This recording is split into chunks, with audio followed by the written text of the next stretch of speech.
Hello Bhanu.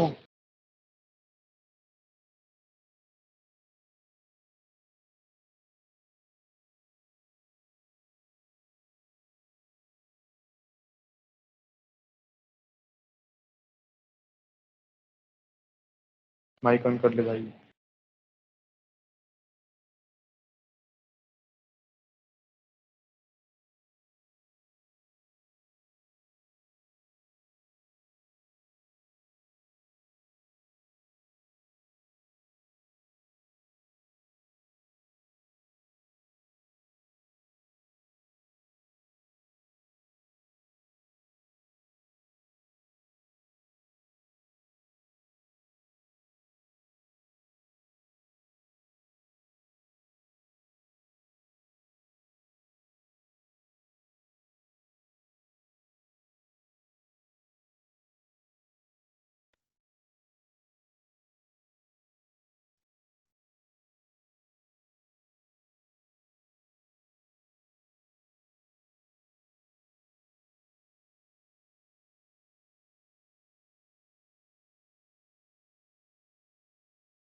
Good evening बच्चों।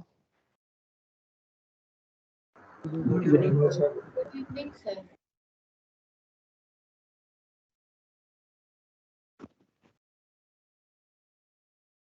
Sir. Good evening बच्चों, good evening, कैसे हो? मस्त sir. Good evening. Good evening sir. Good evening बच्चों, पेपर कैसा हुआ? अच्छा हुआ। बहुत अच्छा। अच्छा हुआ, very good. Yes sir. Yes sir. ये इसको घुमा दो।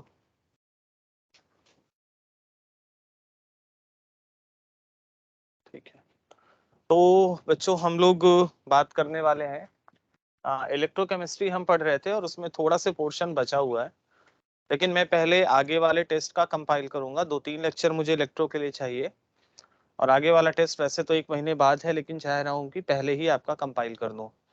तो पहले काइनेटिक्स और सरफेस, क्योंकि सरफेस केमिस्ट्री बहुत छोटा सा चैप्टर है, उसमें 4-5 लेक्चर्स मुझे चाहिए होंगे। और केमिकल काइनेटिक्स जो है वो थोड़ा से लेंथी है, लेकिन ओवरऑल अगर देखें तो 11-12 लेक्चर में कंपाइल हो जाएगा। फिर उसके बाद आपको अच्छा टाइम भी मिल जाएगा और इलेक्ट्रोकेमिस्ट्री भी हम कंपाइल करेंगे। ठीक है, तो आज से हम लोग स्टार्ट करेंगे केमिकल काइनेटिक्स, 4th चैप्टर, क्योंकि वही आपके आगे के टेस्ट का सिलेबस है। ठीक है बच्चों? Yes sir. सर ये इलेक्ट्रोकेमिस्ट्री के लिए तो जल्द छोड़ दें। हाँ बच्चों, इस पेज छोड़ दो, 8 पेज छोड़ दो, 8 दूना 16, ठीक है, 16।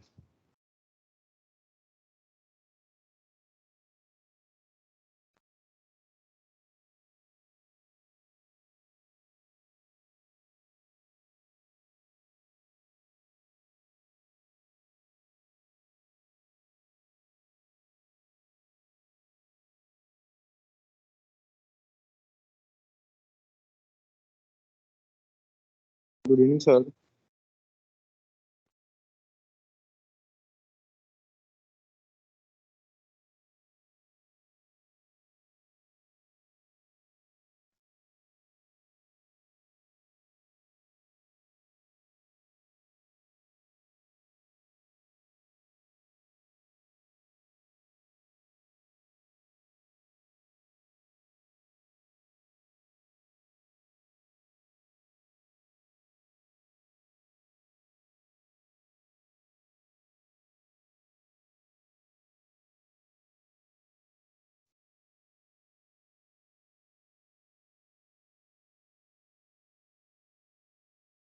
आवाज आ रही बच्चों? सर।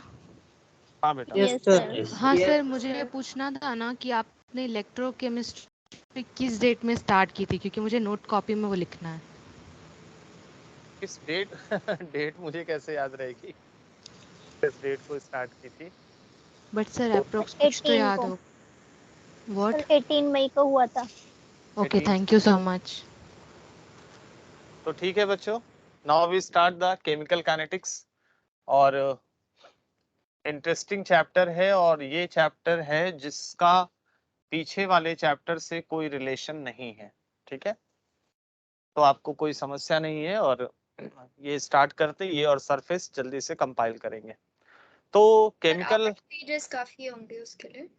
हाँ बेटा, हाँ 8 2 जा 16, हाँ 8 पेजेस, ओके, 8 2 जा, है ना। तो केमिकल काइनेटिक्स एक्चुअली में क्या है? केमिकल रिएक्शन की काइनेटिक्स, मतलब किसी केमिकल रिएक्शन की काइनेटिक्स की जो स्टडी है, जो एनालिसिस है, वही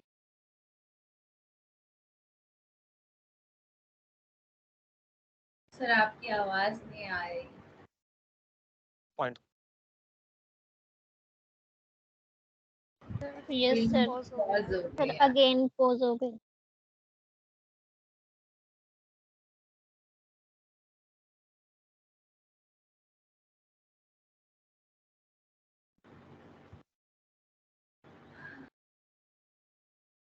बच्चों आवाज आ रही है? यस सर अब आ रही है। Yes sir. अरे स्क्रीन चली गई थी। रिकॉर्डिंग हो रही है।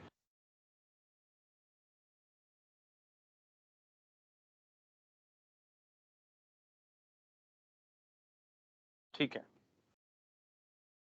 तो केमिकल काइनेटिक्स का मतलब होता है किसी रिएक्शन की काइनेटिक्स की स्टडी, किसी रिएक्शन की काइनेटिक्स की analysis, that is called chemical kinetics. और इसका मतलब क्या है कि बेसिकली जब आप क्लास 11th में रिएक्शन पढ़ते हैं तो ऑर्गेनिक केमिस्ट्री में जीओसी पढ़ते हैं, उस जीओसी में आप रिएक्शन की मैकेनिज्म पढ़ते हैं। तो उस रिएक्शन की जो मैकेनिज्म है जिसमें रिएक्टेंट से प्रोडक्ट बनता है, तो आपने देखा था कि रिएक्टेंट से जब प्रोडक्ट बनता है तो वो डायरेक्टली नहीं बनता। मतलब अगर एक कोई सर केमिकल रिएक्शन है और उस रिएक्शन में रिएक्टेंट से जब प्रोडक्ट बनता है, हाँ जी बोलिए, कुछ कह रहे हैं क्या?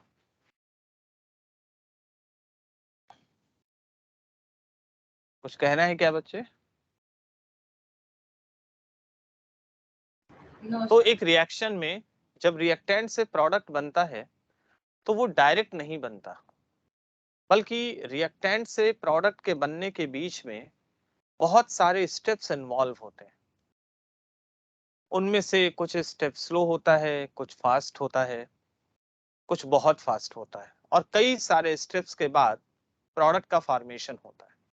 इस बेसिकली जैसे एक सिंपल सी अगर आप एक रिएक्शन लें, जैसे मान लीजिए कि एक रिएक्शन है जिसमें A2 प्लस B2 और ये आपस में रिएक्ट करके 2AB का फॉर्मेशन कर रहा है, ठीक है। तो अगर इसको देखा जाए और मैकेनिज्म वाइज इसको देखा जाए,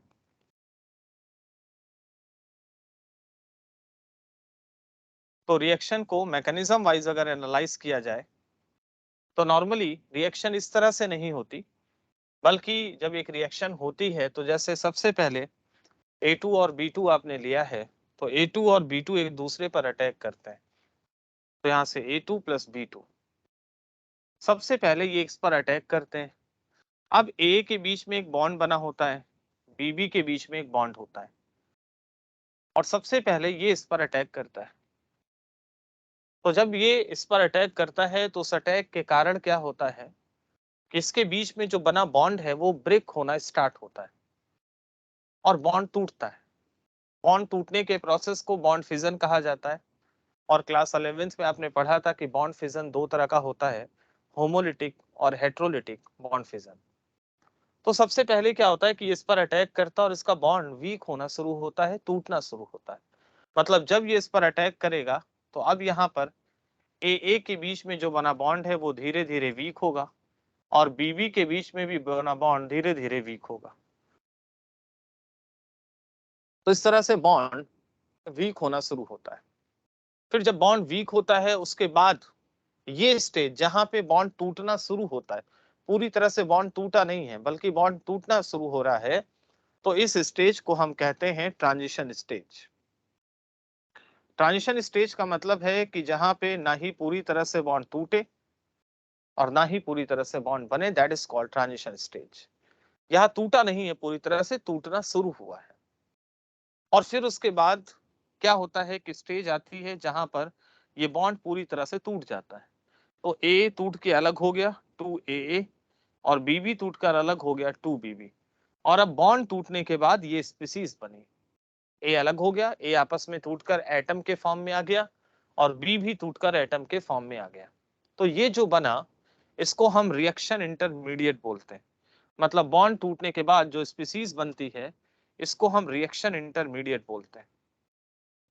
और आपने 11th में पढ़ा कि बॉन्ड टूटने के बाद जो स्पीसीज बनती है जिसको रिएक्शन इंटरमीडिएट कहते हैं, ये इंटरमीडिएट 6 तरह के होते हैं, 6 टाइप्स के।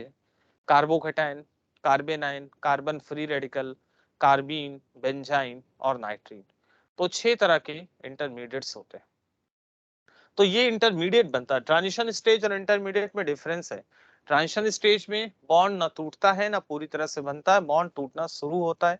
और इंटरमीडिएट क्या है, बॉन्ड टूटने के बाद जो स्पीसीज बनती है उसे इंटरमीडिएट कहा जाता है।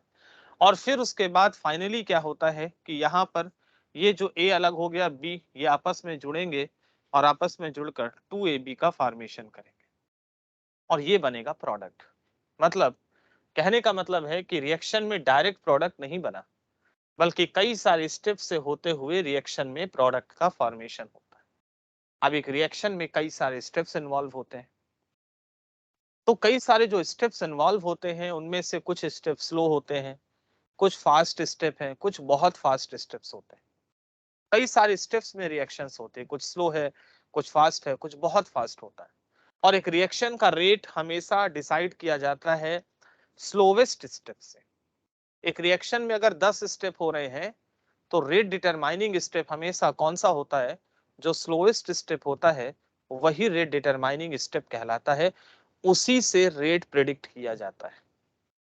जैसे मैं आपको एक एग्जांपल से बात समझाता हूं। जैसे मान लो कि एक कार फैक्ट्री है। अब उस कार फैक्ट्री में डेली 100 बॉडी बनती है, 40 व्हील बनते हैं, 20 स्टेयरिंग बनती है, लेकिन इंजन केवल एक बनता है। तो ये बताओ कि डेली कार कितनी बनी? एक ही बनेगा। एक ही बनेगी, क्योंकि इंजन एक बन रहा है। तो कार के बनने का रेट किस पे डिपेंड कर रहा है? इंजन के बनने के रेट पर, जो सबसे स्लो रेट से बन रहा है। तो वैसे ही एक रिएक्शन में कई सारे स्टेप्स होते हैं, लेकिन रिएक्शन का रेट हमेशा, रेट डिटरमाइनिंग स्टेप जो होता है वो स्लोएस्ट स्टेप होता है। स्लोएस्ट स्टेप से ही रेट को बताया जाता है। तो एक रिएक्शन में कई सारे स्टेप्स होते हैं। अब बात आती है, ये तो थ्योरेटिकल बात है, लेकिन जब बात मैथमेटिकल आती है कि कुछ स्टेप स्लो है, कुछ फास्ट है, तो वो उसका रेट कितना है, मैथमेटिकली कितना रेट है, फास्ट स्टेप का रेट कितना है, स्लो स्टेप का रेट कितना है, वेरी स्लो स्टेप का रेट कितना है, एक रिएक्शन कितने टाइम में कंप्लीट हो रही है, रिएक्शन जब शुरू हो रही है तो 20 मिनट बाद कितना रिएक्टेंट खत्म होगा, या 40 मिनट बाद कितना रिएक्टेंट खत्म होगा, कितना प्रोडक्ट बनेगा। इन सारी चीजों की जो मैथमेटिकल एनालिसिस है उसी को केमिकल काइनेटिक्स कहा जाता है। मतलब केमिकल रिएक्शन की काइनेटिक्स, केमिकल रिएक्शन की मैकेनिज्म या काइनेटिक्स की जो मैथमेटिकल एनालिसिस है उसी को कहा जाता है केमिकल काइनेटिक्स। और हम उसी के बारे में इस चैप्टर में स्टडी करने वाले हैं। बात समझ में आ गई? What is a chemical kinetics? तो केमिकल काइनेटिक्स का मतलब क्या है? केमिकल काइनेटिक्स का मतलब ये है कि मैथमेटिकल एनालिसिस, अगर हम इसकी बात करें तो इसका मतलब होता है मैथमेटिकल एनालिसिस,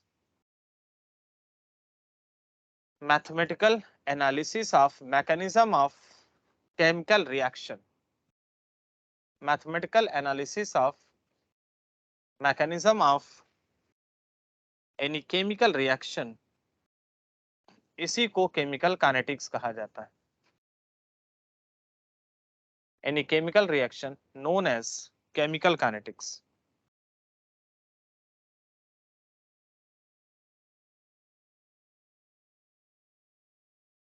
ठीक है, किसी भी केमिकल रिएक्शन की जो मैकेनिज्म है उसकी जो ओवरऑल मैथमेटिकल एनालिसिस है, इस मैथमेटिकल एनालिसिस को ही केमिकल काइनेटिक्स कहा जाता है। तो this is called chemical kinetics, कि किसी भी रिएक्शन की जो मैकेनिज्म है उसकी जो मैथमेटिकल एनालिसिस है that is called chemical kinetics. आया बात समझ में?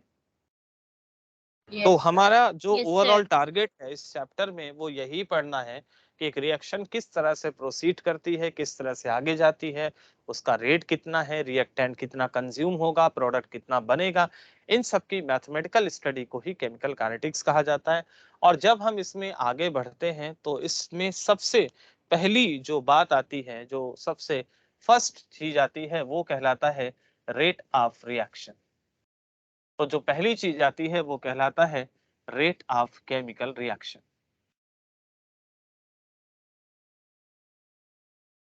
ठीक है, रेट ऑफ केमिकल रिएक्शन।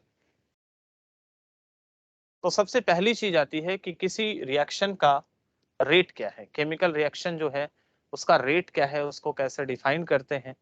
तो किसी भी केमिकल रिएक्शन के रेट को हम कैसे डिफाइन करेंगे, या रेट ऑफ रिएक्शन है क्या? तो सिंपली रेट का मतलब होता है कि जब एक रिएक्शन शुरू होती है तो धीरे धीरे रिएक्टेंट खत्म होता है, प्रोडक्ट बनता है। तो रिएक्टेंट कितनी जल्दी खत्म हो रहा है या प्रोडक्ट कितनी जल्दी बन रहा है, जितनी जल्दी रिएक्टेंट खत्म होगा और जितनी जल्दी प्रोडक्ट बनेगा, रिएक्शन का रेट उतना ही ज्यादा होता है। तो सिंपली रेट का मतलब है कि एक गिवन टाइम में रिएक्टेंट की कंसंट्रेशन कितनी कम हो गई या प्रोडक्ट की कंसंट्रेशन कितनी बढ़ गई, है ना। चेंज इन कंसंट्रेशन कितना हुआ एक गिवन टाइम इंटरवल में, वही रेट ऑफ रिएक्शन कहलाता है। मतलब एक सिंपल सी बात कि अगर आप एक रिएक्शन लेते हैं और उस रिएक्शन में मान लीजिए कि आपने यहाँ पे एक रिएक्टेंट लिया और यहाँ पे रिएक्टेंट से प्रोडक्ट बना। ठीक है, तो मान लीजिए कि एक रिएक्शन है जिसमें रिएक्टेंट से प्रोडक्ट का फॉर्मेशन हो रहा है। मान लेते हैं कि स्टार्टिंग में time t is equal to 0 पर सपोज मान लेते हैं कि इसकी कंसंट्रेशन A मोल पर लीटर है, इसको मान लेते हैं से x1 और उस समय ये 0 था। टाइम t पर कुछ समय बाद मान लीजिए कि इसकी कंसंट्रेशन में चेंज x का हुआ, इसकी कंसंट्रेशन x रिड्यूस हो गई, तो यहां से इसका x बन गया, है ना। तो मान लेते हैं कि यहाँ पर ये x2 है। ठीक, तो इसका मतलब क्या हुआ कि टाइम t के बाद इसकी कंसंट्रेशन में कुछ कमी आई।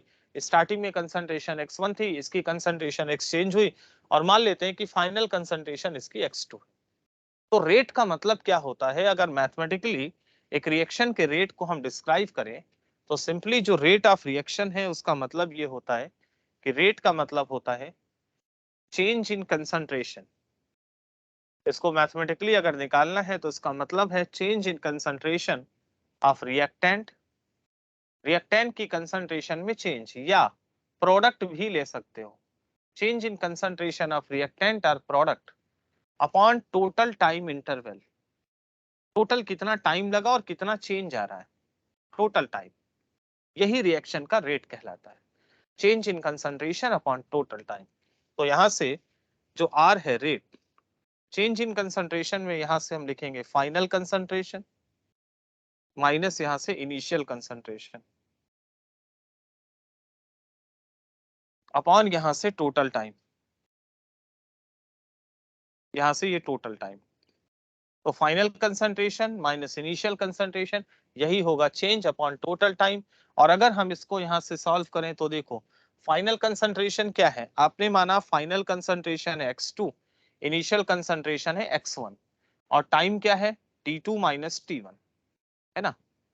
हो सकता है कि 0 से स्टार्ट हो टाइम तो t1 0 हो जाएगा तो केवल t बचेगा, या हो सकता है कि 10 सेकंड से 20 सेकंड के बीच में रेट पूछ रहा हो तो फिर 20 माइनस 10 होगा t2 माइनस t1, या इसी को लिख सकते हो delta x upon delta T, change in concentration upon time. इसी को किसी भी रिएक्शन का रेट कहा जाता है, कंसंट्रेशन में एक गिवन टाइम इंटरवल में कितना चेंज हो रहा है, that is called rate of reaction. बोलो समझ में आया यस सर। बच्चों, है ना। तो ये है रिएक्शन का रेट, यानी कि गिवन टाइम इंटरवल में कंसंट्रेशन में कितना चेंज आता है उसी को रेट कहा जाता है। ठीक, यहां से आप यूनिट ऑफ रेट लगा सकते हो कि यहां से अगर यूनिट ऑफ आर निकालो, रेट ऑफ रिएक्शन की यूनिट, तो यहां से कंसंट्रेशन, चेंज इन कंसंट्रेशन है, कंसंट्रेशन की यूनिट है मोल पर लीटर, तो ये होगा mole litre second upon time, second है उसको ऊपर ले जाओगे तो सेकंड इनवर्स, यानी कि इसकी यूनिट बनेगी mole litre inverse second inverse, तो ये होता है यूनिट ऑफ आर। तो कुल मिला के गिवन टाइम इंटरवल में कितना चेंज आ रहा है उसी को रेट ऑफ रिएक्शन कहा जाता है। समझ में आ गया बच्चों, आगे चले। यस फिर इसी में एक पॉइंट आता है, जैसे कुछ पॉइंट्स हैं जिसे आपको ध्यान रखना है, जैसे नोट्स करके लिखते हैं और सबसे पहले पॉइंट पर आते हैं। ठीक है, तो पहला पॉइंट आता है कि जो फर्स्ट पॉइंट है उसको हम कैसे डिफाइन करते हैं, किस तरह से डिफाइन करते हैं। तो जो बच्चों पहला पॉइंट आता है कि हम कैसे ओवरऑल चीजों को डिस्क्राइब करने वाले हैं, तो जो रेट है वो change in concentration upon time है, लेकिन रिएक्टेंट की कंसंट्रेशन के टर्म्स में रेट निगेटिव आता है और प्रोडक्ट की कंसंट्रेशन के टर्म्स में जब रेट को निकालते हैं तो वो पॉजिटिव आता है। पहली बात मैथमेटिकली कुछ ऐसा होता है क्योंकि टाइम के साथ रिएक्टेंट की कंसंट्रेशन कम होती जाती है और प्रोडक्ट की बढ़ती जाती है, तो रिएक्टेंट की कंसंट्रेशन के टर्म्स में रेट निगेटिव और प्रोडक्ट की कंसंट्रेशन के टर्म्स में रेट पॉजिटिव आता है। तो यहाँ पर जो पहली चीज आती है वो ये है कि rate of reaction in terms of concentration of reactant, rate of reaction in terms of concentration of reactant will be negative reactant will be negative, and in terms of concentration of product and in terms of concentration of product will be positive. तो product की concentration के terms में rate positive और reactant की concentration के terms में rate negative आता है। और कैसे आता है वो बहुत आसानी से आप प्रूव कर सकते हैं। जैसे आप देखिए यहाँ पर, तो जो R है, R इज इक्वल टू हम लेते हैं R is equal to delta x upon delta t. अब अगर हम इसको रिएक्टेंट की कंसंट्रेशन के टर्म्स में एक्सप्रेस करें तो यहाँ से देखिए in terms of concentration of reactant, अगर हम रिएक्टेंट के टर्म्स में रेट निकालते हैं तो रिएक्टेंट के लिए पहली चीज क्या होती है, रिएक्टेंट की इनिशियल कंसंट्रेशन और फाइनल कंसंट्रेशन में कौन सी कंसंट्रेशन ज्यादा होती है? क्यों बच्चों, रिएक्टेंट की इनिशियल कंसंट्रेशन ज्यादा होती है या फाइनल ज्यादा होती है? सर इनिशियल इनिशियल है ना, तो x1 ग्रेटर देन x2, तो इसका मतलब जो डेल्टा x होगा, डेल्टा x होता है x2 माइनस x1 चेंज, तो x1 ज्यादा है x2 से तो डेल्टा x की वैल्यू निगेटिव आएगी, है ना, क्योंकि x2 कम और x1 कम और x1 ज्यादा है ना। रिएक्टेंट की फाइनल कंसंट्रेशन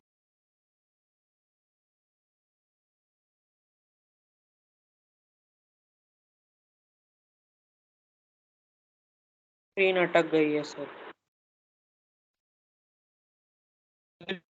अगर आवाज आ रही बच्चों? यस सर, अब आ रही है आवाज। यस सर यस सर अभी आ रही।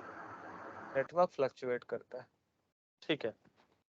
तो यहाँ से आप देखो तो आपके पास टर्म ये आया, तो यहाँ से डेल्टा एक्स क्योंकि निगेटिव है,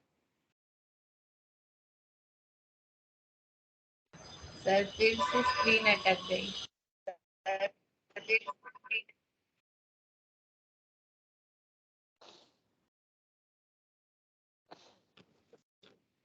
आवाज आई बच्चों? Yes sir. यस सर या बहुत डिस्टर्ब कर रहा है आज नेट, पता नहीं क्या है। आ रही है सर। ठीक है, तो यहाँ से जो रेट आएगा डेल्टा एक्स क्योंकि निगेटिव है, तो यहाँ से जो रेट आएगा आर वो होता है delta x upon delta t, तो ये क्या आएगा, निगेटिव आएगा।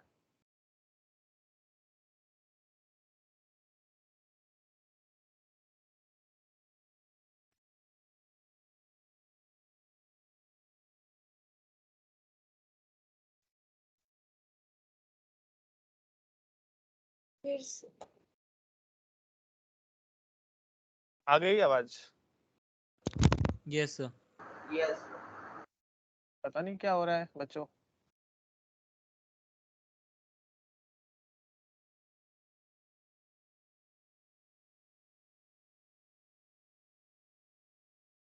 सर फिर पॉज हो गई।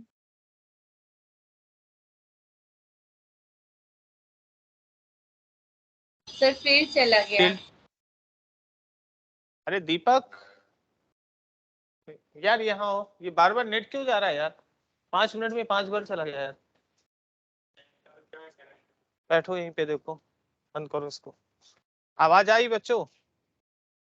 यस सर, आवाज। यस सर यस सर आ रही है।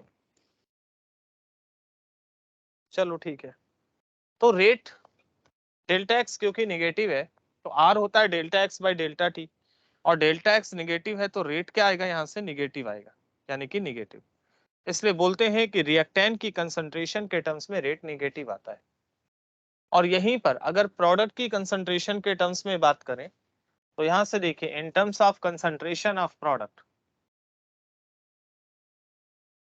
इन terms of concentration of product,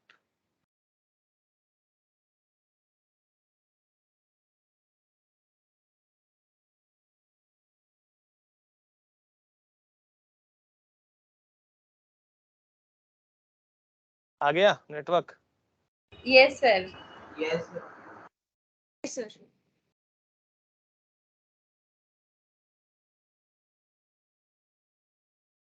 चला गया। यस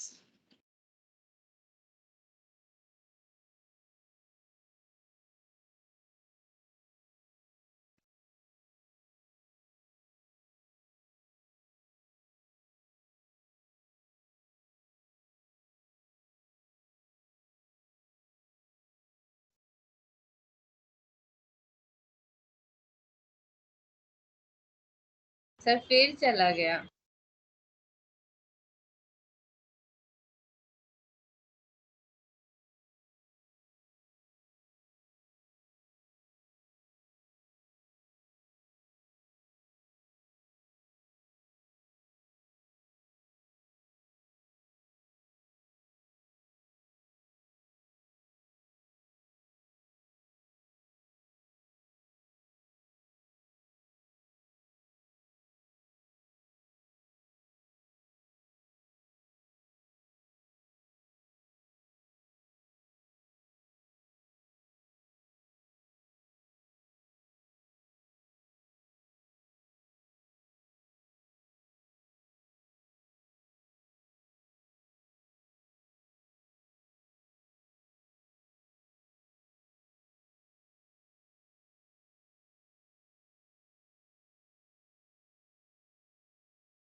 आया बच्चों?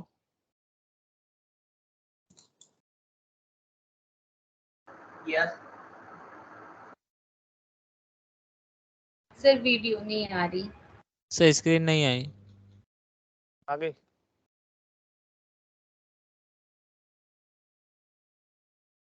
आगे screen no sir. No no sir. Sir नहीं आई। No screen sir. नहीं है। No sir.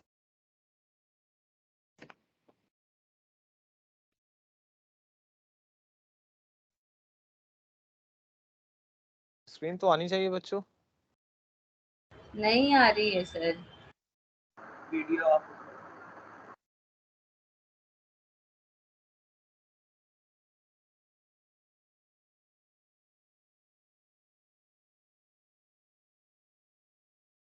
लीव करके फिर से ज्वाइन करो।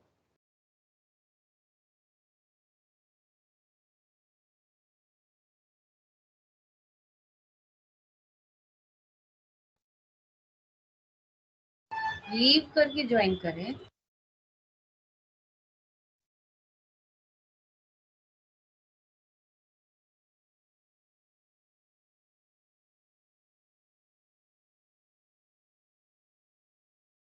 आ रही है बच्चों? No sir. No sir. नहीं आ रही। नहीं आ रही? आवाज आ रही है?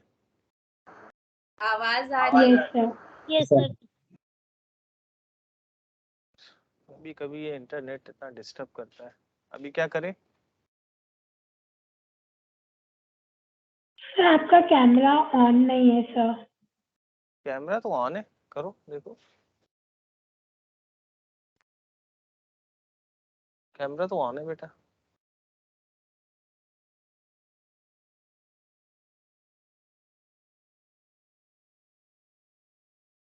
कैमरा ऑफ दिखा रहा है क्या? हाँ sir camera yes. Yes sir camera off यहाँ से तो कैमरा ऑन दिख रहा है। अब आया सर, अभी कैमरा ऑन हुआ। अब ऑन हो गया सर। यस सर आ गया? हाँ हाँ सर सर। अभी यस सर आ गया। ठीक है। तो रिएक्टेंट के टर्म्स में रेट नेगेटिव आता है। हम 10 मिनट से यहीं फंसे हुए हैं। और प्रोडक्ट की कंसंट्रेशन के टर्म्स में देखो तो क्या होता है कि प्रोडक्ट की इनिशियल और फाइनल कंसंट्रेशन में कौन सी कंसंट्रेशन ज्यादा होती है? फाइनल वाली, जो कि प्रोडक्ट बनता है। तो जो डेल्टा एक्स होता है, डेल्टा एक्स होता है x2 माइनस x1, है ना? तो x2 क्योंकि ज्यादा है तो ये पॉजिटिव आएगा, इसलिए रेट क्या आएगा? यहाँ पे पॉजिटिव आता है। इसलिए हमेशा याद रखना कि रिएक्टेंट की कंसंट्रेशन के टर्म्स में रेट नेगेटिव और प्रोडक्ट की कंसंट्रेशन के टर्म्स में रेट हमेशा पॉजिटिव होता है। तो ये एक चीज है कि जब भी हम रिएक्टेंट के टर्म्स में दिखाएंगे उसकी कंसंट्रेशन के टर्म्स में तो रेट नेगेटिव आएगा, और प्रोडक्ट की कंसंट्रेशन के टर्म्स में जो रेट है वो पॉजिटिव आता है। तो इस तरह से हम इसको डिफाइन करते हैं। फिर आगे चलते हैं, दूसरा पॉइंट यहाँ पे आता है कि रिएक्शन का जो रेट है वो आप प्रेशर के टर्म्स में भी दिखा सकते हो, क्योंकि जैसे हम चेंज इन कंसंट्रेशन लेते हैं वैसे ही हम चेंज इन प्रेशर भी ले सकते हैं, क्योंकि कंसंट्रेशन और प्रेशर एक दूसरे के प्रोपोर्शनल होते हैं। इसीलिए रेट को हम, अगर मान लो कि सारे के सारे रिएक्टेंट और प्रोडक्ट गैस फेज में है, तो अगर रिएक्टेंट और प्रोडक्ट गैस फेज में है तो कंसंट्रेशन की जगह प्रेशर भी लिया जा सकता है।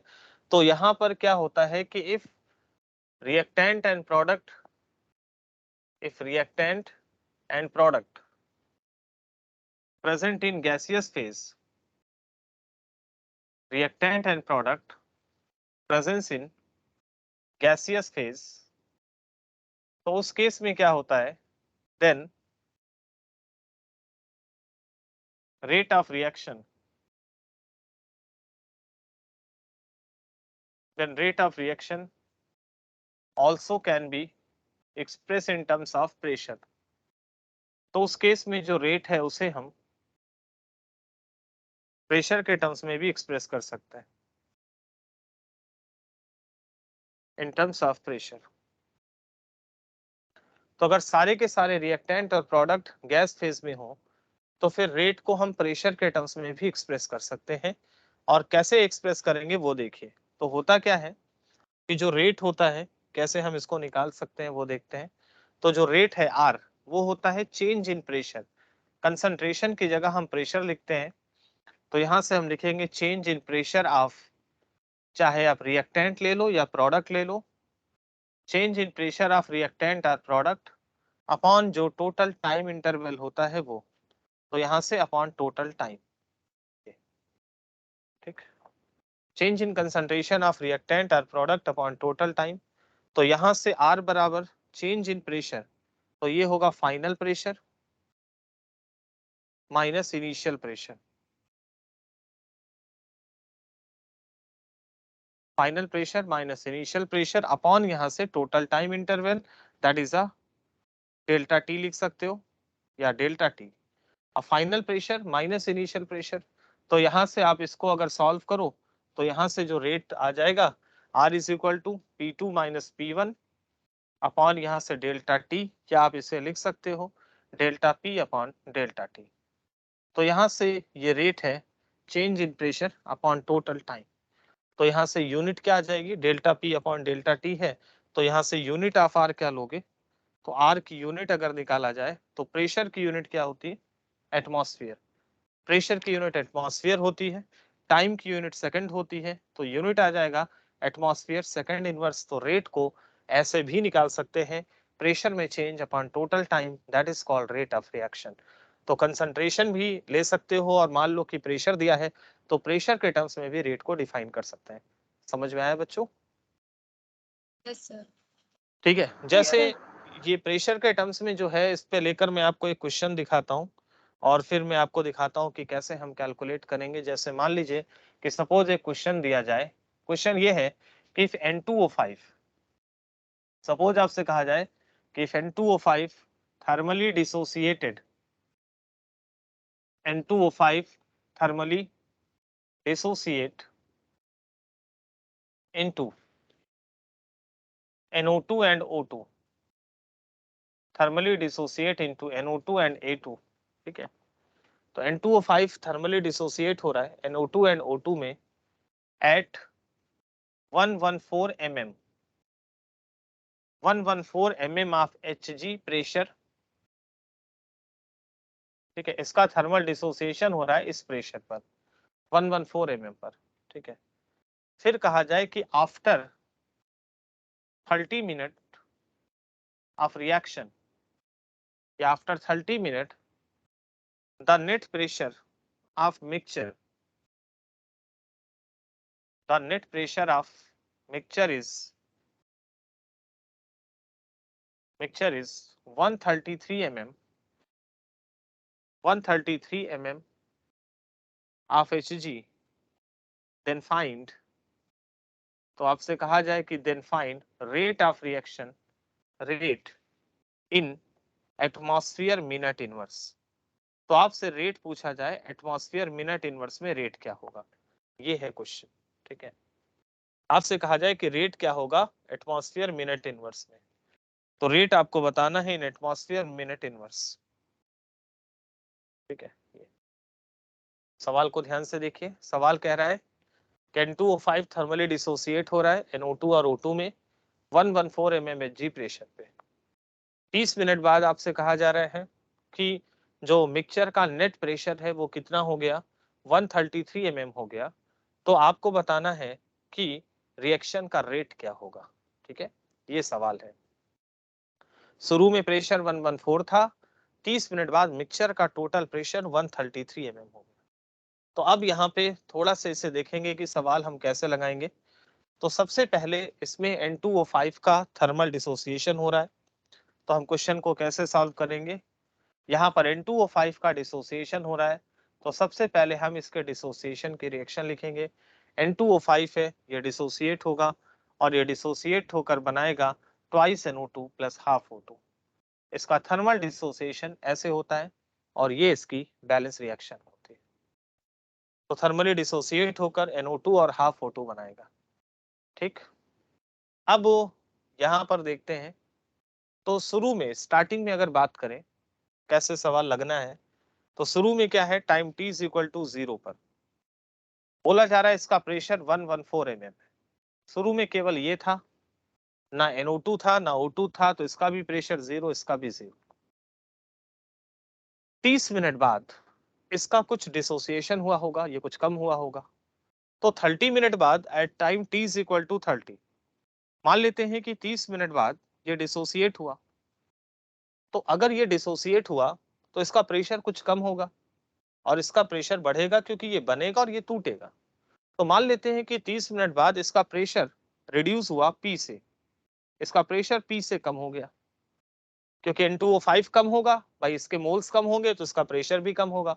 मान लीजिए कि इसका प्रेशर P से कम हो गया, तो इसका प्रेशर बढ़ेगा कितना, 2P से, और इसका कितना 1/2P से, है ना, क्योंकि इसके 1 मोल से इसका 2 मोल और इसका हाफ मोल बन रहा है। तो अगर इसका प्रेशर P कम होगा तो इसका 2P होगा और इसका हाफ P होगा। बोलो समझ में आया? Yes sir. Yes sir. Sir अब स्टार्टिंग आपको में प्रेशर 0 क्यों लिया है? 0 कहाँ लिया है, किसका? प्रोडक्ट के साइड में सर। प्रोडक्ट शुरू में कहाँ होता है, प्रोडक्ट तो कुछ देर बाद बनना शुरू होगा। शुरू में प्रोडक्ट कहाँ होगा, कंटेनर में तो केवल रिएक्टेंट ही है ना शुरू में। Okay sir. प्रोडक्ट होगा ही नहीं। अब आपको रेट निकालना है। ठीक है, तो देखो रेट क्या होता है, change in pressure upon time, है ना। तो रेट के लिए आपको क्या चाहिए होगा, चेंज इन प्रेशर या तो रिएक्टेंट का या तो प्रोडक्ट का। और प्रेशर में चेंज हो कितना रहा है, रिएक्टेंट का अगर देखो तो शुरू में 114 था और चेंज कितना हुआ P का, तो चेंज तो रिएक्टेंट के प्रेशर में P का हो रहा है और टाइम है 30 मिनट। 30 मिनट में चेंज आ रहा है P का, तो हम अगर स्मॉल p की वैल्यू निकाल ले तो रेट आ जाएगा। और स्मॉल p को निकाल, अच्छा कुछ बच्चे गलती क्या करेंगे, उन्हें शुरू में दिया है 114 और बाद में 133 दिया है, तो वो घटा के चेंज निकाल लेंगे, लेकिन गलत हो जाएगा, क्योंकि बाद में जो प्रेशर दिया है, शुरू में जो दिया है वो N2O5 का है केवल, लेकिन बाद में जो 133 दिया है वो टोटल सबका प्रेशर है, वो अकेले इसका नहीं है।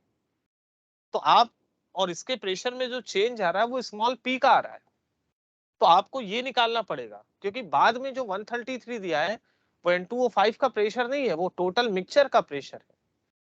और आपको अगर रेट निकालना है तो रेट के लिए आपको क्या चाहिए, चेंज इन प्रेशर, कितना है प्रेशर, P का चेंज है, और टाइम कितना है 30 मिनट, यही आंसर होगा। यानी कि P आ जाए तो हमारा सवाल आ जाएगा, चेंज इन प्रेशर P है, टाइम है 30 मिनट। और P निकालने के लिए आपको क्या दिया है, तो अगेन गिवन है मिक्सचर का टोटल प्रेशर कितना दिया है, 133 mm। 30 मिनट बाद मिक्सचर का टोटल प्रेशर 133 mm है। अब मिक्सचर में 3 चीजें हैं, मिक्सचर में N2O5 भी होगा, NO2 भी होगा और O2 भी होगा। तो मिक्सचर के प्रेशर का मतलब यहाँ पे क्या हुआ कि अगर मिक्सचर के प्रेशर की हम बात करें तो इसका मतलब होगा this is the pressure of N2O5 plus pressure of NO2 plus pressure of O2, that is the 133। ठीक, तो यहाँ से N2O5 का प्रेशर कितना है, that is 114 minus P. NO2 का प्रेशर कितना है 2p, और O2 का प्रेशर कितना 1/2p। ये टोटल प्रेशर है 133, ये आएगा। इसको सॉल्व करोगे तो 2p और p बचेगा, कुल मिला के सॉल्व करना तो यहाँ से जो p आएगा सॉल्व करने पर वो 13 mm आएगा, यानी कि जो प्रेशर में चेंज स्मॉल p की वैल्यू है वो 13 mm आएगी, क्योंकि टोटल प्रेशर का सम 133 है, सबको जोड़ दिया स्मॉल p 13 mm आ गया। अब प्रेशर आ गया 13 mm, तो इस प्रेशर को उठा के यहाँ रख दो, यहाँ रख दो तो आंसर आ जाएगा। 13 mm है तो रेट कितना आ गया 13 mm। अच्छा एक और चीज देखो, रेट किस में पूछ रहा है, एटमॉस्फेयर मिनट इनवर्स में, और ये प्रेशर किस में आया mm में आया है। तो अगर इसको एटमॉस्फेयर में बनाओ तो कितना हो जाएगा 13/760 से डिवाइड कर देंगे। हाँ 760 एटमॉस्फेयर, 760 Yes, से sir, डिवाइड mm करो, क्योंकि 1 atm 760 mm के बराबर होता है। तो प्रेशर mm में आया, उसको एटमॉस्फेयर में बनाया तो 13/760 आएगा। तो ये आ जाएगा प्रेशर में चेंज 13/760 अपॉन टोटल टाइम है 30 मिनट का। सॉल्व कर लोगे ये आंसर आएगा। समझ में आया क्या किया है हमने? बोलो बच्चों। यस है ना, चेंज इन प्रेशर, प्रेशर में कितना चेंज हो रहा है अपॉन जो टोटल टाइम है वो उसको हमने कर लिया, और इस तरह से हमारा रेट आ जाता है कि हम। लेकिन आप रिएक्टेंट का प्रेशर में चेंज लो या प्रोडक्ट के प्रेशर में चेंज लो, क्योंकि यहाँ रिएक्टेंट का इनिशियल प्रेशर दिया है, फाइनल प्रेशर 114 माइनस पी है, तो चेंज आ रहा है पी का, तो हमने पी निकाल लिया, टाइम से डिवाइड कर दिया, हमारा आंसर आ गया। बोलो क्लियर है? तो रेट को हम इस तरह से भी आसानी से डिफाइन कर सकते हैं। तो ये रेट का अपना एक एक्सप्रेशन है और ऐसे हम लोग डिफाइन करते हैं। तो यही है रेट, चेंज इन कंसंट्रेशन या change in pressure upon total time interval. फिर आगे ले चलते हैं आपको। ये जो रेट हमने आपको बताया, इस रेट को हम ग्राफ से भी निकाल सकते हैं, इसका ग्राफिकल अप्रोच होता है, बाई ग्राफ भी रेट को डिफाइन कर सकते हैं। तो अब यहाँ से आते हैं, अगला टॉपिक आता है graphical approach for the rate of reaction. तो यहाँ से बाई ग्राफ हम चीजों को एनालाइज करते हैं। तो यहाँ से graphical approach for the rate of reaction, graphical approach for rate of reaction. तो किसी रिएक्शन के रेट को एक्सप्लेन करने के लिए हम ग्राफ बनाते हैं और ग्राफिकली हम इसे एक्सप्लेन करते हैं। Graphical approach for the rate of reaction via graph, by graph हम कैसे इसे एक्सप्लेन करते हैं तो वो देखिए। यहाँ पर हम जो ग्राफ बनाते हैं वो कंसंट्रेशन वर्सेस टाइम का ग्राफ बनाते हैं। एक एक्सिस पे कंसंट्रेशन और दूसरे एक्सिस पे टाइम। तो कंसंट्रेशन और टाइम का ग्राफ बनाते हैं। ध्यान से समझना बच्चों, कैसे हम ग्राफ पर रेट को एक्सप्रेस कर सकते हैं। तो यहाँ पर कंसंट्रेशन और टाइम का ग्राफ बनाते हैं। तो हम यहाँ से दो एक्सिस लेते हैं, ठीक है। यहाँ पर हम दो एक्सिस लेते हैं, एक एक्सिस हमने ये ली और दूसरी एक्सिस हमने ये ली, ये दो एक्सिस ली। इस एक्सिस पर हमने लिया कंसंट्रेशन, ये वाली जो एक्सिस है यहाँ पर हमने लिया कंसंट्रेशन ऑफ रिएक्टेंट। हम पहला ग्राफ रिएक्टेंट की कंसंट्रेशन के टर्म्स में बनाते हैं और इस एक्सिस पर हमने लिया टाइम, ठीक है। तो एक एक्सिस पे कंसंट्रेशन ऑफ रिएक्टेंट लिया और टाइम लिया। अब क्या होता है कि टाइम के साथ रिएक्टेंट की कंसंट्रेशन क्या होती जाती है, टाइम के साथ घटती जाती है, डिक्रीज होती है। तो इसका मतलब रिएक्टेंट की कंसंट्रेशन टाइम के साथ डिक्रीज करेगी, ये ऐसे कुछ जा रहा होगा, है ना। अब मान लो कि किसी एक पर्टिकुलर टाइम t1 पर, सपोज एक टाइम है t1, इस पर रिएक्टेंट की कंसंट्रेशन x1 है, इनिशियल कंसंट्रेशन। एक पर्टिकुलर टाइम आपका है t2, यहाँ पे मान लेते हैं कि रिएक्टेंट की जो कंसंट्रेशन है वो x2। तो जो रेट होता है r होता है delta x upon delta t, है ना, रेट ये होता है। अब यहाँ पर डेल्टा x क्या होगा, अगर ध्यान से देखो तो यहाँ पर जो डेल्टा x आएगा बच्चों वो क्या होगा, डेल्टा x होगा यहाँ से लेकर यहाँ तक की डिस्टेंस, होगा ना। और जो डेल्टा टी होगा वो होगी यहां से लेकर यहां तक की डिस्टेंस, है ना। तो ये वाली जो डिस्टेंस है वो है डेल्टा एक्स। तो यहाँ पर ये जो डिस्टेंस है वो है डेल्टा एक्स, और ये जो डिस्टेंस है वो है डेल्टा टी। ये है डेल्टा एक्स और ये है डेल्टा टी। तो अब आपको पता है कि डेल्टा एक्स का मतलब वाई एक्सिस पर लेंथ है और डेल्टा टी है एक्स एक्सिस पे लेंथ, तो इनडायरेक्टली ये वाई अपॉन एक्स है ना, वाई अपॉन एक्स है।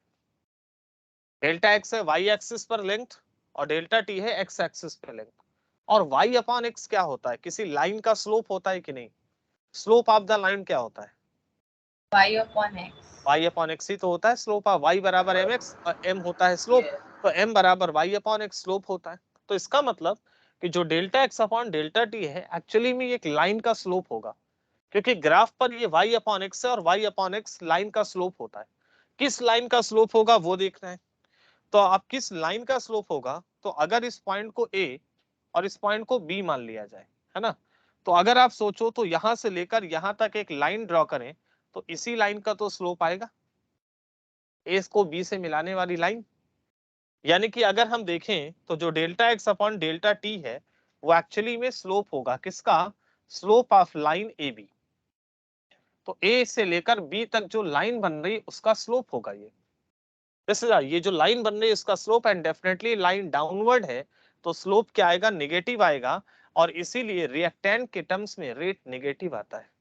तो अगर हम कंसंट्रेशन और टाइम कर्व पर रेट निकाले तो इस कर्व पर जो लाइन बनती है, ये ए से बी तक का जो लाइन बन रहा है उसका स्लोप ही रिएक्शन के रेट को एक्सप्रेस करता है। बोलो समझ में आया? यस। Yes sir. है ना। तो ये कंसंट्रेशन ऑफ रिएक्टेंट के टर्म्स में है। यही चीज अगर आप प्रोडक्ट के टर्म्स में बनाना चाहें तो वो देखें। अगर यही ग्राफ प्रोडक्ट की कंसंट्रेशन के टर्म्स में बनाए तो आपके पास यहाँ पर दो एक्सिस है, ठीक है, ये आपने दो एक्सिस ली। यहाँ पर हम इस एक्सिस पे क्या लेते हैं, कंसंट्रेशन ऑफ प्रोडक्ट ले लें, प्रोडक्ट की कंसंट्रेशन, और इस एक्सिस पे टाइम ले लें। तो यहाँ पर क्या होगा कि टाइम के साथ प्रोडक्ट की कंसंट्रेशन बढ़ेगी, ठीक है, टाइम के साथ प्रोडक्ट की कंसंट्रेशन इंक्रीज करेगी। तो शुरू में तो प्रोडक्ट जीरो होता है, टाइम के साथ प्रोडक्ट की कंसंट्रेशन बढ़ेगी, मतलब ये ग्राफ कुछ इस तरह से जाएगा। ठीक, मान लेते हैं कि कोई एक टाइम t1 है, सपोज एक टाइम है आपका ये t1, और यहाँ पर इसकी कंसंट्रेशन x1 है। यहाँ पर एक टाइम आया t2 और यहाँ पर इसकी जो कंसंट्रेशन है वो है x2, है ना, ये है x2। तो अब आप देखिए कि r जो है, जो रेट होता है वो क्या होता है, रेट होता है delta x upon delta t, है ना।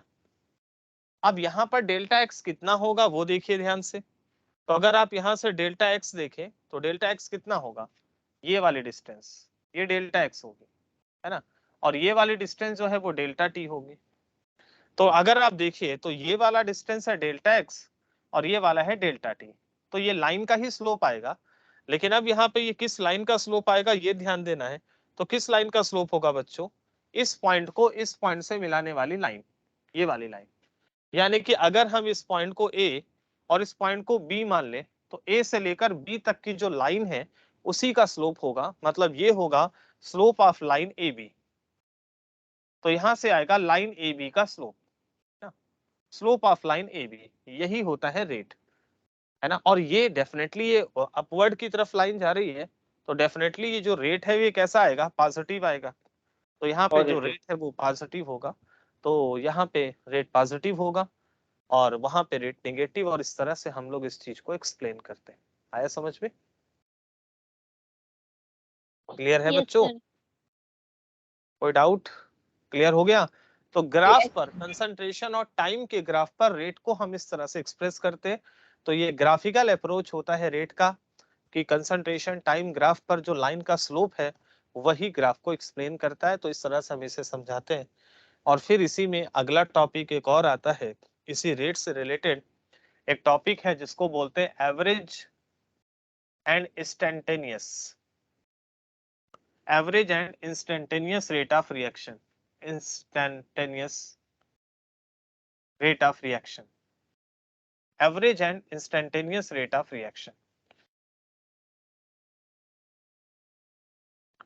तो रिएक्शन का एवरेज और इंस्टेंटेनियस रेट क्या होता है? एवरेज रेट को कैसे डिफाइन करते हैं और इंस्टेंटेनियस रेट को कैसे डिफाइन करते हैं, तो वो देखते हैं। तो एवरेज रेट और इंस्टेंटेनियस रेट क्या है? देखो, एवरेज रेट का मतलब क्या होता है, जैसे मान लो एक रिएक्शन स्टार्ट हुई और वो रिएक्शन 50 सेकंड में कंप्लीट हो रही है, तो रेट क्या होगा? तो आपने जब स्टार्ट हुई उस समय कंसंट्रेशन लिया और 50 सेकंड बाद जो कंसंट्रेशन है वो लिया, तो 50 सेकंड बाद जो कंसंट्रेशन वो लिया, स्टार्टिंग वाली कंसंट्रेशन ले लिया, दोनों का डिफरेंस ले लिया और टाइम 50 सेकंड उससे डिवाइड कर दिया, ये रेट आ गया। लेकिन ये जो रेट है ये एवरेज आया है भाई। शुरू में क्या थी कंसंट्रेशन, 50 सेकंड बाद क्या है कंसंट्रेशन, वो ले लिया, उसका डिफरेंस अपॉन 50 से डिवाइड कर दिया, ये रेट आया, बट ये एवरेज रेट आया। लेकिन जब रिएक्शन शुरू हुई 0 सेकंड से और 50 सेकंड में कंप्लीट हुई, तो रिएक्शन के हर एक सेकंड पर 0 से 1, 1 से 2, 2 से 3, 3 से 4, रिएक्शन के हर एक सेकंड पर रेट चेंज होता जाता है। हर एक सेकंड पे रेट चेंज होता है, क्योंकि धीरे धीरे रिएक्टेंट की कंसंट्रेशन कम होती जाती है, इसलिए रेट भी कम होता चला जाता है। मतलब रिएक्शन के हर एक सेकंड पर रेट चेंज होता है। हमने जो निकाला वो एवरेज है।